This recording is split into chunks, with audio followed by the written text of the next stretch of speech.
La carta a los Hebreos, capítulo 9, verso 14. El estudio que estaremos compartiendo se titula ¿Cómo ser libres de la culpa? Voy a leer Hebreos 9, 14 y luego de leerlo pues oramos e iniciamos el desarrollo.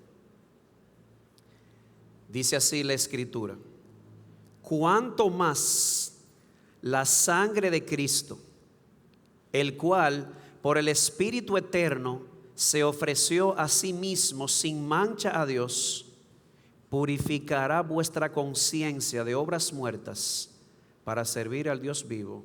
Amén. Vamos a orar. Padre nuestro que estás en los cielos, santificado sea tu nombre. Venga tu reino. Oh Señor, que tu reino entre en cada corazón presente aquí en esta mañana. Que si hay alguien aquí que todavía esté comprando la mentira de Satanás de poder ser el arquitecto de su propio destino, de su propia vida, tú le quites la venda de sus ojos y le muestres que Jesús es el Señor. De tal manera que salga de aquí abrazando su salvación y su señorío. Y oh Señor, que tu reino se expanda de tal forma entre nosotros que tu voluntad sea hecha.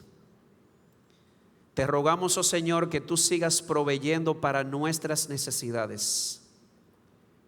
No solamente que pongas el pan en nuestra mesa, sino también que nos uses a nosotros para llevarle el pan a los necesitados.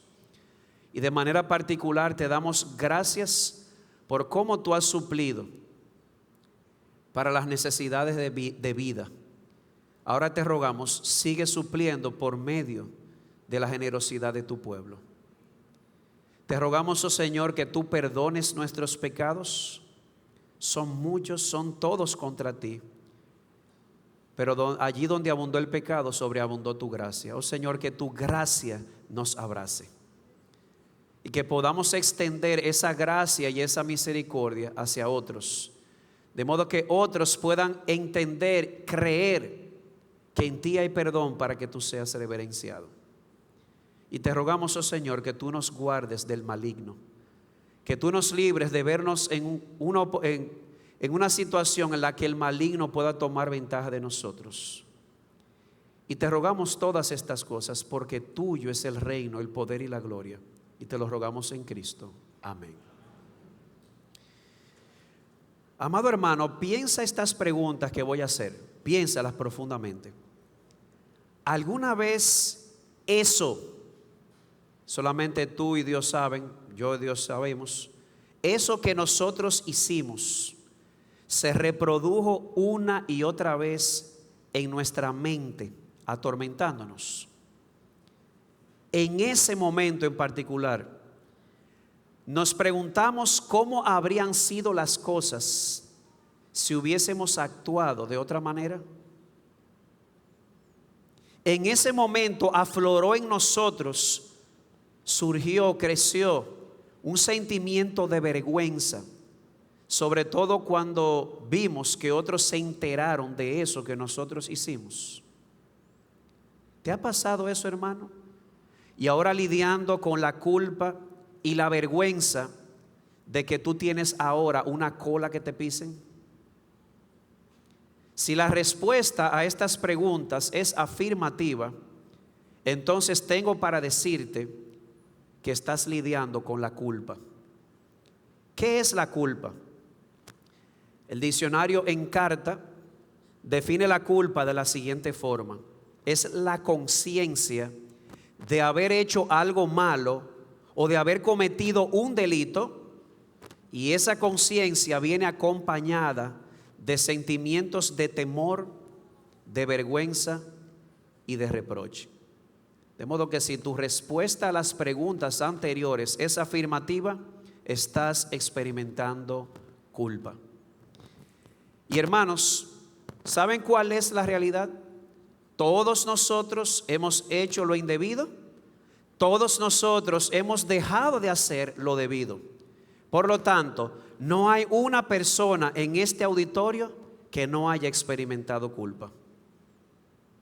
Y otra realidad es que el sentimiento de la culpa, la sensación de culpa es tan espantosa que nosotros constantemente nos estamos inventando formas o buscando formas para liberarnos de esa conciencia culpable y de ese sentido de vergüenza. Así de desagradable es. Y el estudio de esta mañana, este breve estudio, lo vamos a considerar en dos partes. Primero vamos a ver cómo debemos lidiar con la culpa y luego algunas estrategias bíblicas para el cambio en este sentido. Comencemos con lo primero, lidiando con la culpa. Como se dijo anteriormente, para nadie es un secreto que todos los que estamos aquí hemos experimentado culpa. Para nadie es un secreto que el sentimiento de culpa es muy doloroso, muy desagradable y constantemente estamos buscando formas de librarnos de ese sentimiento. El problema está en que muchas veces apelamos a métodos incorrectos para librarnos de ese sentimiento, métodos que nos pueden traer un alivio momentáneo, pero que realmente no pueden desarraigar ese sentimiento de culpa o vergüenza. Vuelvo y repito, hay maneras inadecuadas de lidiar con el sentimiento de culpa. Pueden traer alivio momentáneamente, pero no nos pueden liberar de la culpa. Por ejemplo, una primera forma adecuada es negar que hemos hecho algo malo. La negación.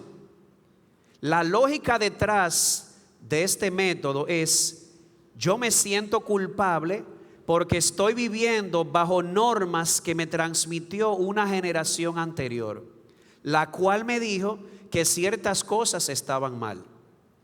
Por lo tanto, para yo dejar de sentir culpa, yo necesito deshacerme de esas normas anticuadas y vivir según las mías. Esa es la lógica de este método. Si lo quiere de una manera más dramatizada, estamos hablando de un joven que se está acostando con su novia, está sintiendo culpa y está tratando de convencerse a sí mismo que el sentimiento de culpa es porque sus padres le enseñaron que el sexo prematrimonial estaba malo. Pero está tratando de convencerse de que no está mal. Está haciendo malabares para no sentir esta culpa o esta vergüenza. Pero mis hermanos, ¿saben una cosa? Hacer esto, negar que hemos hecho algo malo, significa también negar a Dios, por lo menos en la práctica, y negar su palabra. Esto no se trata de lo que yo piense, de lo que yo creo. Se trata de que el Dios creador, el Dios sustentador, el Dios redentor se ha revelado por aquí y ha dicho que ciertas cosas son malas, lo ofenden a Él y me destruyen a mí. Esto no se trata de un sentimiento subjetivo. Negar la culpa significaría en estos casos negar a Dios y negar su palabra. Además, les digo algo, al final no funciona. Puede traer alivio momentáneo a la persona, pero no termina desarraigando el sentimiento de culpa.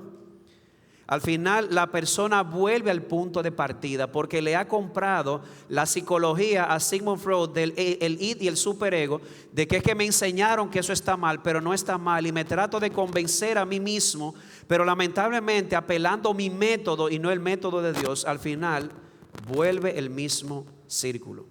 De hecho, si fuera así, ¿por qué nos esforzamos tanto para escapar de los sentimientos de culpa?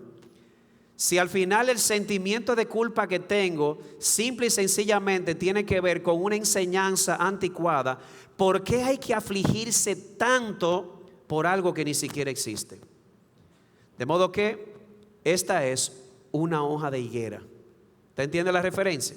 Cuando Adán y Eva se sintieron culpables, quisieron tapar su culpa con hojas de higuera. Esto es una hoja de higuera, tratar de negar que hemos hecho algo malo. Otra forma de lidiar con la culpa inapropiadamente es intentar ser mejores personas. A este enfoque le hemos llamado el enfoque de resolución de año nuevo para lidiar con la culpa. O sea que si yo pequé de glotón, yo voy a hacer la firme resolución de ser más moderado. Si yo he sido muy sedentario, yo hago la firme resolución para este 2025 de que voy a hacer ejercicios.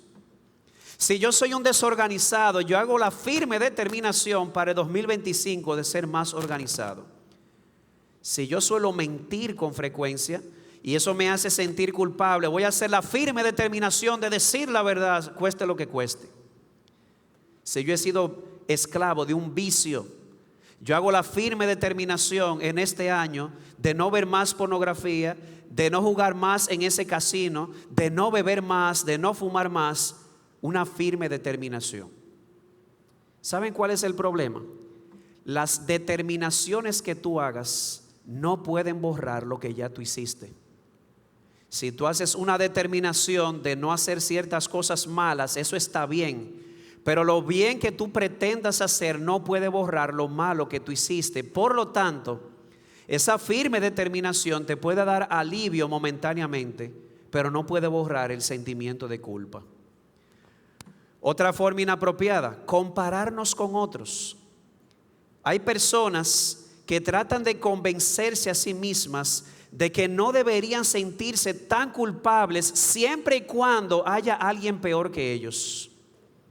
Es la persona que dice, tal vez sí me enojé con mi esposa, tal vez me enojé con mis hijos, pero por lo menos no la golpeo como fulanito. O la persona que dice, quizás yo evado los impuestos en mi negocio, pero al menos yo nunca maté a nadie como fulanito de tal. Y definitivamente que comenzar a buscar pajas en el ojo del otro puede traerme alivio para yo no ver mis vigas en el momento. Pero la realidad es que esto no resuelve el problema. Es más, si usted es cristiano, usted recordará que chismear también es pecado. Así que cuando sale a buscar pajas en el otro para sentirse justificado y aplacar la culpa, ahora le agrega más culpa porque usted sabe que está chismeando o se está justificando con el mal de otros. Y hay otras personas que se van al otro lado de la loma resbalosa, se van al otro lado del péndulo, que aunque parece ser algo muy contrario, sigue siendo un extremo antibíblico. Y es cuando nos obsesionamos con nuestra propia culpa. Se trata de aquella persona que dice, me siento tan culpable que no me queda otra cosa que la depresión. Ese espiral descendente, hice algo malo, para cubrirlo hice otra cosa mala y el espiral sigue y sigue y sigue, llego a la depresión. O la persona que dice, fracasé otra vez me expuse a esa página, otra vez caí en esto. Así que ¿cómo puedo yo ahora acercarme a Dios? Y no malentienda, mi amado hermano y mi amada hermana, la culpa o el sentimiento de culpa no es malo en sí mismo. De hecho, un sentimiento de culpa bien enfocado nos puede llevar a la solución que está en Dios. Pero si yo no me enfoco en Dios, ese sentimiento de culpa me va a aplastar como aplastó a Judas. De hecho, en el Salmo 32 podemos ver a un hombre que estuvo lidiando con ese sentimiento de culpa que lo estaba aplastando. David dice, mientras yo callé mi pecado, mientras no lo confesé, dice él, mi cuerpo se consumió con mi gemir durante todo el día, porque día y noche tu mano pesaba sobre mí. Mi vitalidad se desvanecía con el calor del verano. Amados hermanos, es verdad, el sentimiento de culpa es real, no es agradable, queremos quitárnoslos de encima, pero apelar a estos métodos es lo mismo que tratar de cubrir la culpa con hojas de higuera. Ese no es el método de Dios. Eso nos lleva entonces a la pregunta, ¿cuál es la forma correcta de lidiar con la culpa? Pastora, yo estoy aquí luchando ahora mismo desde mi asiento porque yo me siento culpable, yo pequé contra Dios. Y acabamos de ver que negar la culpa transferirla a otro, sentirme mejor que otros o dejar que ese sentimiento me aplaste, todo eso es antibíblico. ¿Cuál es la forma bíblica de lidiar con ese sentimiento de culpa y vergüenza? Mira, para poder lidiar con ese sentimiento de una manera correcta, tenemos que entender que la culpa es más que un sentimiento. La culpa tiene que ver con nuestra relación con Dios. Por lo tanto, si yo quiero lidiar bíblicamente con mi sentimiento de culpa, primero tengo que arreglar mi asunto con Dios. Te lo repito, el problema de la culpa es más que un simple sentimiento. Tiene que ver con mi relación con Dios. Si yo quiero que se resuelva el problema de la culpa y la vergüenza, tengo primero que resolver mi asunto con Dios. Así que nuestra manera de lidiar con la culpa bíblicamente va a depender de reconocer las siguientes realidades. Número uno, que Dios, el Dios que me hizo, que te hizo a ti y que nos sostiene, Él es perfecto y exige de nosotros perfección. El Dios de la Biblia fue el que dijo: sed santos porque yo, el Señor vuestro, soy santo. Pero ese es el problema, que ninguno de nosotros ha podido alcanzar ese ideal. Por cuanto todos pecaron, no alcanzan la gloria de Dios. Si nos evalúan en base a lo que dice Lucas 10, amar a Dios y amar al prójimo, vamos a ser hallados faltos, nos van a pesar, nos van a medir y vamos a ser hallados faltos. Por lo tanto, si queremos lidiar bíblicamente con la culpa, lo primero que tenemos que admitir es esto: el sentimiento de culpa es real, y es real porque yo no me he afianzado o yo no he hecho lo que Dios exige de mí. No he vivido conforme al diseño de Dios. Número 2, para lidiar bíblicamente con la culpa, no solamente debo admitir que mi sentimiento de culpa es real porque he violado la ley de Dios, también debo admitir que solo Dios puede cubrir la culpa y la vergüenza. Usted ha visto esas personas que dicen: yo no me he perdonado. ¿Y quién te dijo a ti que tú tienes que perdonarte? Eso es tratar de cubrir tu culpa con hojas de higuera. Solo Dios puede cubrir la culpa, solo Dios puede cubrir la vergüenza. Hay varios textos, pero mira lo que dice el Salmo 132, 1 y 2. Cuán bienaventurado, dichoso, feliz, bendecido es aquel cuya transgresión no existe, dice ahí. No, eso no es lo que dice. La transgresión está ahí, pero es perdonada, cuyo pecado es cubierto. Deja de estar cubriendo tu culpa con hojas de higuera. Deja que Dios lo cubra. Es Él que lo puede hacer. Cuán bienaventurado es el hombre a quien el Señor no culpa de iniquidad y en cuyo espíritu no hay engaño. ¿Usted se acuerda? No se acuerda, pasa constantemente. Le cayó un sucito en la camisa y usted trata de limpiárselo usted mismo. ¿Qué pasa? Se ensucia más. Deje eso. Eso solamente Dios lo puede hacer. Tercera verdad: la justicia de Dios requiere que yo pague por haber violado su ley. Para que se vaya el sentimiento de culpa, yo tengo que pagar por eso. Es como la persona que ha sido apresada porque ha cometido un delito. Mientras no pague por su delito, sigue siendo culpable y el sentimiento lo va a perseguir. Dios exige que ese pecado tiene que ser pagado porque Él es justo. Levítico 17:11. Porque la vida de la carne está en la sangre. Se usa aquí sangre como una sinécdoque o como una figura para referirse a nuestra vida. Y dice Dios: y yo os la he dado sobre el altar para hacer expiación o quitar el pecado de vuestras almas. Porque es la sangre o la vida, por razón de la vida, la que hace expiación. Si lo quiere más claro, el autor a los Hebreos en el capítulo 9, verso 22 dice: y según la ley, casi todo es purificado con sangre, y sin derramamiento de sangre no hay ¿qué? Perdón. ¿Quieres que la culpa se quite? Pues tienes que pagar por el delito. Así que ve amarrando esa cadenita. Hay que admitir que somos culpables, hemos quebrantado la ley de Dios. Tenemos que admitir que yo no puedo cubrir ni quitar mi culpa, solo Dios lo hace. Tenemos que admitir que el Dios que puede quitar la culpa ha demandado que yo tengo que pagar por el delito para que la culpa sea quitada. Y es aquí donde la mala noticia se convierte en la mejor noticia del universo. Cristo es la ofrenda por el pecado. ¿Qué exige Dios del culpable? Que su sangre pague. Pues vemos aquí a Jesús pagando con su propia sangre, con su propia vida, por esos pecados o esos delitos que he cometido. Hebreos 9, 11 y 12.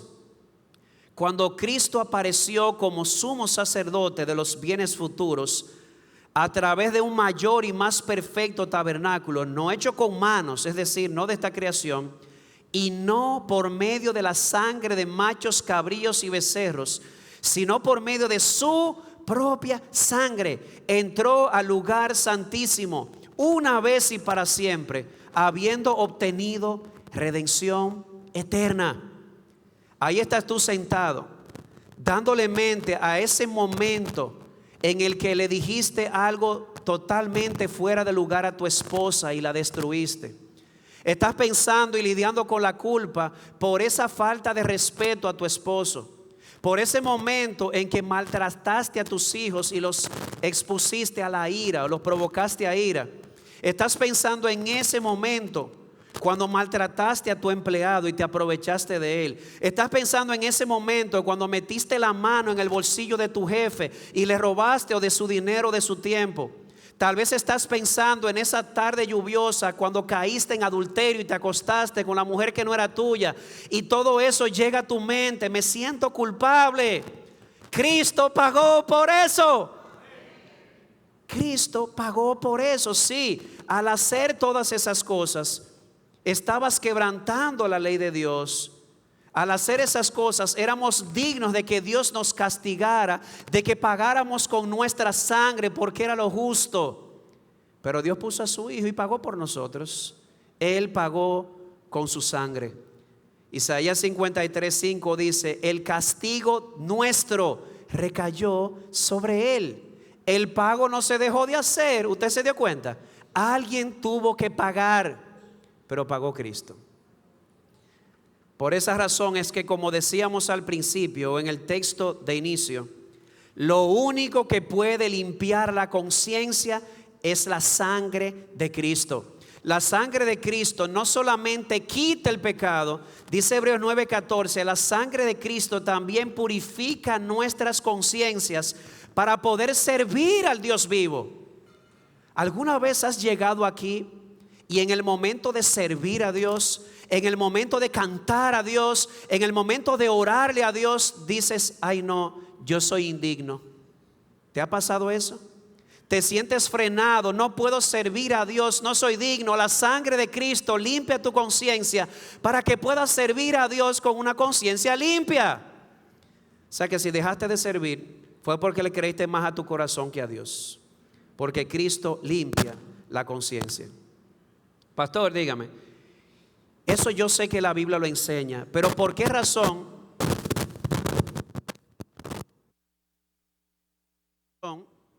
Sí. ¿Por qué razón se me hace tan difícil creerlo? La Biblia lo dice, pero se me hace difícil creerlo. Es que necesitamos el testimonio del Espíritu Santo. Necesitamos que Dios se lo diga al corazón. Yo lo estoy viendo, pero hay algo dentro de mí que se resiste a creerlo. Eso es falta de fe. Ustedes recuerdan a David cuando le dijo: Señor, dile tú a mi alma. Parece que el alma no le creía a él. A él no se le creía. Pero díselo tú a mi alma que tú eres mi redentor. Y cuando venga un adversario a acusarme, esta será mi respuesta: resuelve con él, que yo confío en él. La mejor anécdota de eso, don Darío, un hombre de negocios, y él decía una vez: eso es fácil. Cada vez que el diablo viene y me truja mi pecado en la cara, yo le digo: vengo ahora, voy a la cruz a buscar mi factura, resuelve con él. Cristo pagó. Pero eso solamente lo puede hacer el Espíritu. Mira lo que dice Romanos 5 y 6 y 9. Y la esperanza no desilusiona. ¿Ay por qué? porque el amor de Dios ha sido derramado en nuestros corazones por medio del Espíritu Santo que nos fue dado. Y quiero detenerme. Tenemos una esperanza. ¿Sabes cuál es la esperanza? De que en aquel día, cuando veamos a Jesús cara a cara, Él no nos va a decir, apártate de mí. Él nos va a decir, ven. Y esa esperanza no desilusiona. ¿Por qué? Porque el Espíritu Santo ha derramado el amor de Dios en nuestros corazones.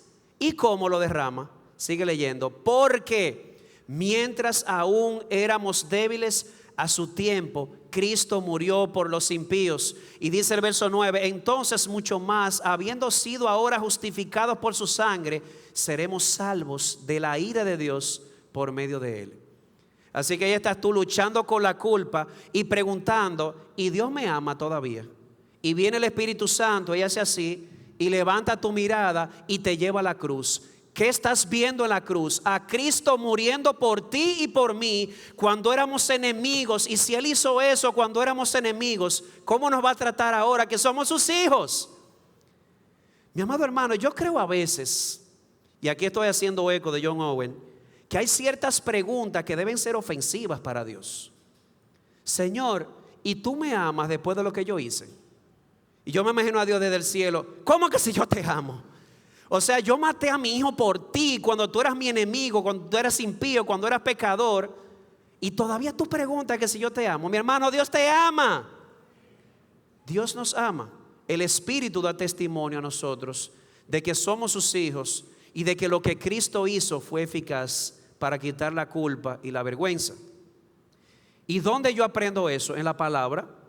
Dice Hebreos 4:12, porque la palabra de Dios es viva y eficaz y más cortante que cualquier espada de dos filos, y penetra hasta la división del alma y del espíritu y de las coyuntas y los tuétanos, y es poderosa para discernir los pensamientos y las intenciones del corazón.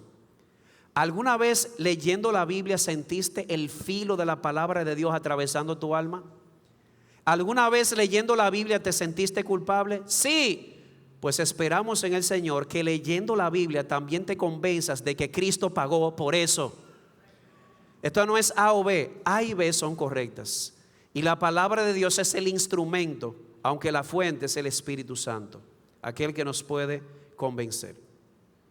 Y después que nosotros hemos admitido, me siento culpable, mi culpa es real porque he violado la ley de Dios.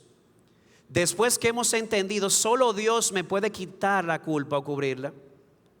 Después de haber entendido, yo soy digno de pagar a Dios, o yo merezco pagarle a Dios por mi deuda. Pero después de haber creído que Jesús pagó por eso, y después que el Espíritu Santo te ha convencido de eso por medio de la palabra, ¿qué nos queda?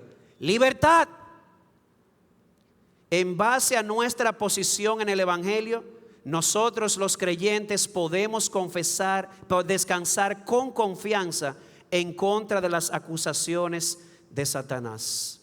Dice Romanos 8:1, no hay condenación para los que están en Cristo Jesús. Sí, se puede levantar el diablo, se puede levantar la creación entera, se puede levantar la muerte y acusarte a ti delante de Dios, pero esas acusaciones no tendrán lugar o no serán efectivas. Porque de aquel lado, a la diestra del Padre, se va a levantar Emmanuel, Dios con nosotros, y va a decir, pero estas heridas fueron por Él. De modo que esto no es una varita mágica. El sentimiento de culpa tiene que ver con mi relación con Dios. Primero debo entonces resolver mi relación con Dios para que la culpa ocupe su papel y su lugar. Esto no es una varita mágica. Se trata de entender lo que la Biblia enseña y creerlo por fe. Porque en eso consiste la vida cristiana, por fe y para fe. Y miren qué hermoso esto. Este cuadro dramatiza todo lo que hemos dicho. El diablo, cuyo nombre significa acusador, se atrevió a acusar a Josué, sumo sacerdote. Y miren el cuadro qué hermoso. Entonces, esto es Zacarías 3:1-5. Me mostró al sumo sacerdote Josué, que estaba delante del ángel del Señor, y Satanás estaba a su derecha para acusarlo. Ahí está, mira el hijo tuyo, ese que tanto habla de ti, mira lo que hizo. Y el ángel del Señor nota al margen, el ángel del Señor representa a Cristo. El ángel del Señor dijo a Satanás, que el Señor te reprenda. Satanás le dijo, el Señor te reprenda. Repréndate el Señor que ha escogido a Jerusalén. ¿No es este un tizón arrebatado del fuego? Y Josué estaba vestido de ropas sucias, porque de algún sitio el diablo lo estaba acusando, ¿verdad? En pie delante del ángel. Y hablando del ángel del Señor, habló y dijo a los que estaban delante de él, quítenle la ropa sucia. Tú y yo no podemos quitarnos esa ropa sucia, pero Dios sí puede. Quítale las ropas sucias. Y a él le dijo, mira, he quitado de ti tu iniquidad y te vestiré de ropas de gala. ¿Tú sabes lo hermoso que es eso? Que llegue al cielo, tú crees que vas sucio y tú vas con ropa de gala, porque Cristo te quitó toda esa suciedad y esa iniquidad y te vistió de su justicia.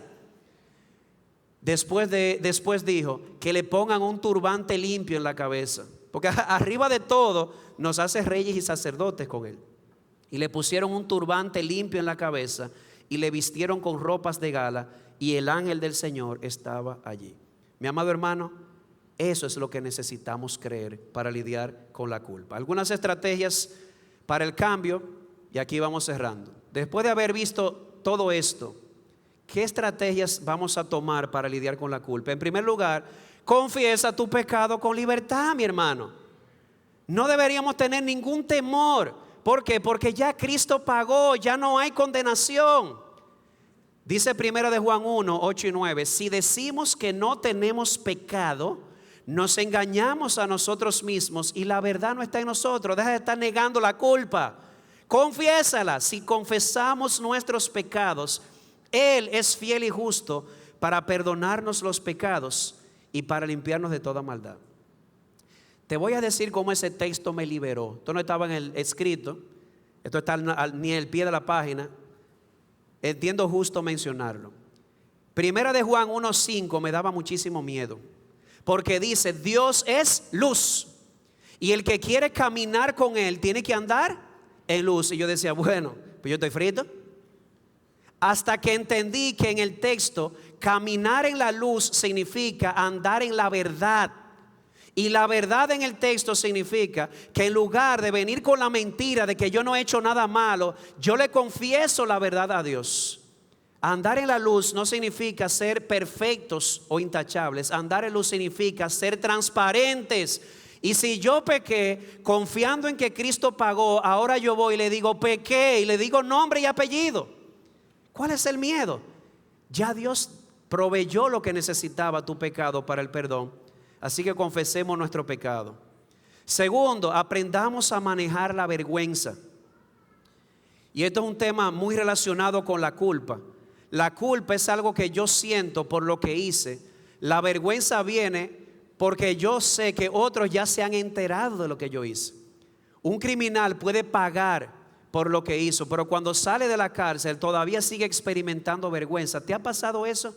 ¿Tú sabes que has sido perdonado? El tema de la culpa ya no es un problema para ti, porque tú sabes que Cristo lo pagó, pero todavía lidias con la vergüenza. Pues déjame decirte, Cristo llevó tu culpa y tu vergüenza. ¿Sabes que Jesús fue expuesto a la vergüenza en la cruz?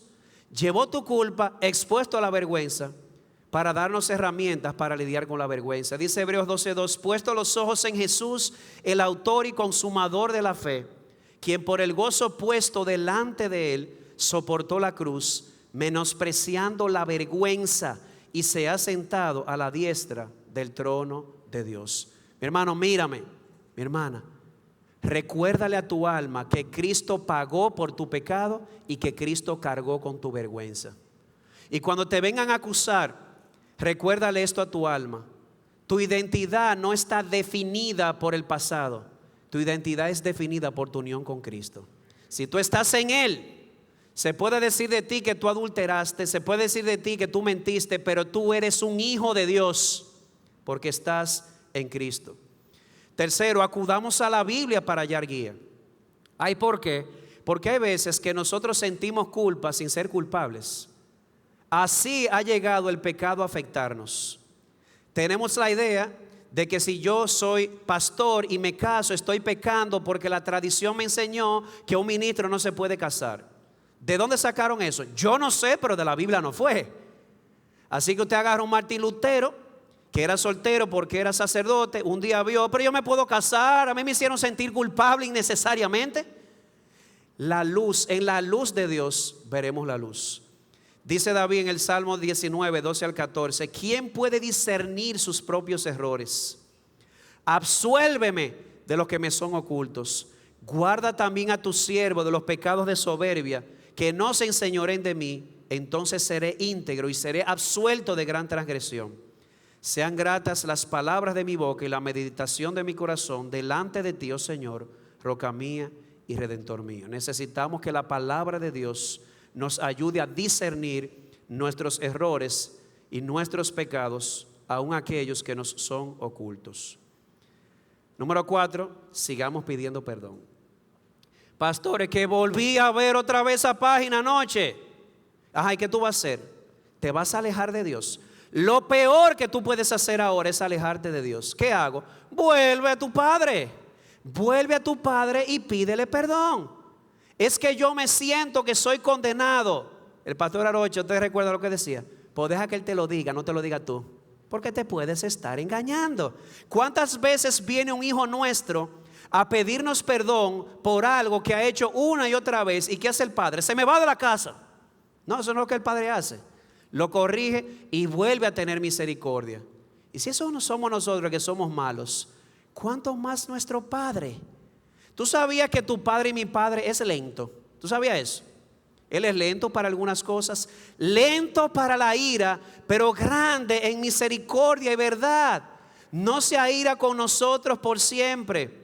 No nos ha tratado conforme a nuestras iniquidades. Tenemos una visión distorsionada de nuestro Padre, pero nuestro Padre no es así. De modo que sigamos pidiendo perdón. Obviamente que su perdón nos motive la obediencia.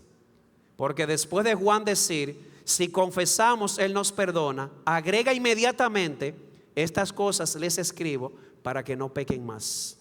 Porque si vas a usar esto como licencia para pecar, podrías estar practicando el pecado. No es lo mismo pecar que practicar el pecado. Era necesario traer esa nota de balance. Y una vez hayamos hecho todo eso, por la fe, en lo que dice la palabra de Dios y dependiendo del testimonio del Espíritu Santo, experimentemos la paz con Dios. Justificados pues por la fe, tenemos paz para con Dios. Y eso es glorioso. Ahí estás pasando tú por una adversidad, por una tribulación, y tu conciencia diciéndote, eso fue porque tú hiciste tal cosa. No, las adversidades, las tribulaciones que nosotros podemos experimentar no son un castigo de un juez airado.